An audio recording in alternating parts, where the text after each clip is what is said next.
मुंबई की रातें हमेशा चमक से भरी होती हैं, लेकिन उस रात जैसे शहर की सारी रोशनी बुझ गई थी। हवा में अजीब सी ठंडक थी जो जून की गर्मी में भी कंपकंपी ला रही थी। समंदर की लहरें मानो किसी अनदेखे क्रोध में थीं, जैसे किसी से बदला लेना चाहती हों। ठीक उस वक्त शाहरुख खान की कार मन्नत के गेट के सामने आकर रुकी। घड़ी ने 2:47 बजाए। बारिश की बूंदें कार की शीशे पर इस तरह टकरा रही थीं, जैसे कोई दरवाजा पीट रहा हो। ड्राइवर रमेश ने पीछे मुड़कर पूछा, साहब अंदर तक छोड़ दूं? शाहरुख ने सिर हिलाया।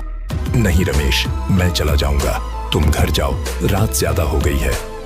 रमेश ने कार मोड़ी और गुम हो गया उस भीगी सड़कों में। शाहरुख कुछ देर गेट के बाहर खड़े रहे। उनके सामने वही घर था जिसकी दीवारों में सैकड़ों कहानियां कैद थीं। मन्नत, जो अब सिर्फ एक घर नहीं, एक रहस्य बन चुका था। अंदर कदम रखते ही जैसे कोई ठंडी हवा उनके गले से उतर गई। घर सन्नाटे में डूबा था। सब स्टाफ अपने कमरे में सो चुका था। दीवारों पर पुरानी घड़ियों की टिक टिक और छत से टपकते पानी की बूंदें ही सुनाई दे रही थीं। शाहरुख ने जैकेट उतारी और स्टडी रूम की ओर बढ़े। उन्हें अगले दिन की शूटिंग के लिए स्क्रिप्ट पढ़नी थी। सीढ़ियां चढ़ते वक्त उन्हें लगा जैसे कोई उनके पीछे चल रहा हो, लेकिन मुड़कर देखा तो खालीपन। थक गया हूं शायद, उन्होंने खुद से कहा। स्टडी रूम में पहुंचकर उन्होंने खिड़की खोली। बाहर समंदर का शोर सुनाई दिया, लेकिन उस शोर में एक अलग तरह की गूंज थी, जैसे किसी और आवाज के साथ मिली हो। उन्होंने कॉफी बनाई, टेबल लैंप जलाया और स्क्रिप्ट के पन्ने पलटने लगे। तभी लाइट झपकी। एक पल के लिए सब कुछ अंधेरा, फिर लाइट लौटी, लेकिन कमरे में कुछ बदल चुका था। आईने के पास एक परछाई हिली थी। उन्होंने गौर से देखा, कुछ नहीं, बस उनका खुद का प्रतिबिंब। मगर तभी एक हल्की सी जैस्मिन की खुशबू आई, इतनी गहरी कि वो ठिठक गए। कमरे में कोई और नहीं था, खिड़की भी बंद थी। फिर ये खुशबू कहां से? उन्होंने आईने की तरफ देखा।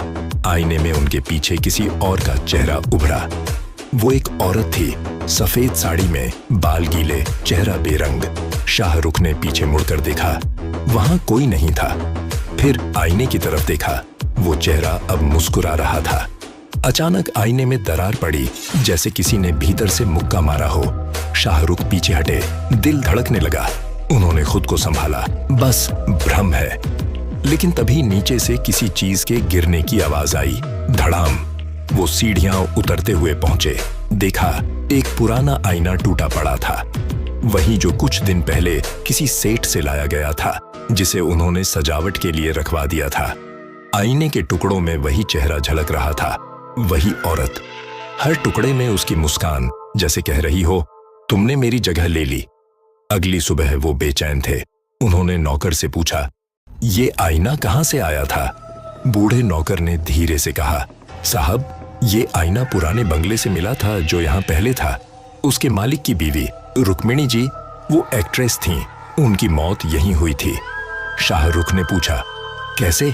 नौकर ने कांपती आवाज में कहा, सुना है वो समंदर में चली गईं, लेकिन लाश कभी नहीं मिली। उस दिन से मन्नात में अजीब चीजें होने लगीं। रात को कमरे के दरवाजे अपने आप खुलने लगे, दीवारों पर परछाइयां चलने लगीं।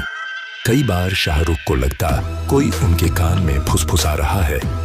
एक रात उनके फोन पर एक अनजान मैसेज आया, शी इज वेटिंग। उन्होंने नंबर देखा, कोई नहीं। कई दिनों बाद एक रात उन्होंने तय किया कि वो उस पुराने कमरे को फिर देखेंगे जहां आईना टूटा था। कमरे में धूल जमी थी, लेकिन अब दीवार पर कुछ नया था। पेंट के नीचे से किसी ने उंगलियों से लिखा था, रुक्मिणी। उन्होंने दीवार पर हाथ रखा।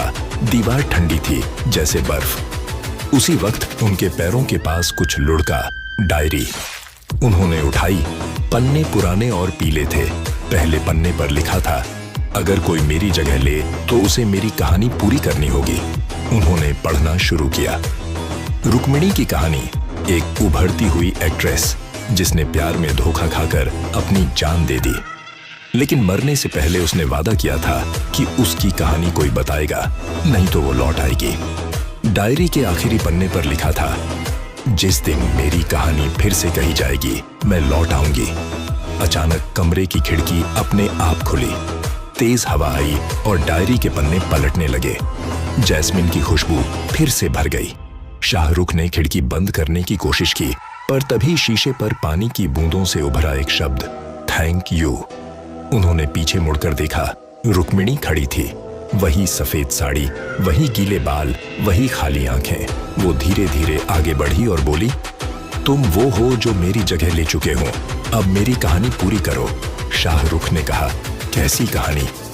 वो मुस्कुराई, जिसे तुम निभाओगे, फिल्म में नहीं असल में। और अगले ही पल वो गायब। अगले कुछ दिन शाहरुख के लिए जैसे बुरे सपने थे।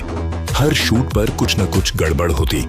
कैमरे अपने आप बंद हो जाते, लाइटें फट जाती और सबसे अजीब, जो भी सीन रुक्मिणी के जैसे किरदार से जुड़ा होता, उसके आसपास ठंड बढ़ जाती। एक रात वो घर लौटे और स्टडी में बैठे। सामने वही टूटा आईना पड़ा था, पर अब वो खुद को नहीं देख पा रहे थे। कांच में बस धुंध थी। उन्होंने उसे छुआ और ठंड की एक लहर पूरे शरीर में दौड़ गई। अचानक आईने में किसी और की आवाज आई, मेरी कहानी अधूरी है, तुम उसे पूरा करोगे। अगले दिन उन्होंने अपने पुराने डायरेक्टर दोस्त करण को बुलाया। बोले, मुझे एक फिल्म बनानी है, एक ऐसी औरत की जो मौत के बाद भी लौटती है। करण ने कहा, क्या तुम ठीक हो? शाहरुख ने बस इतना कहा, ये फिल्म नहीं, किसी की मुक्ति है। पार्ट 2 में लाइट सब्सक्राइब करो।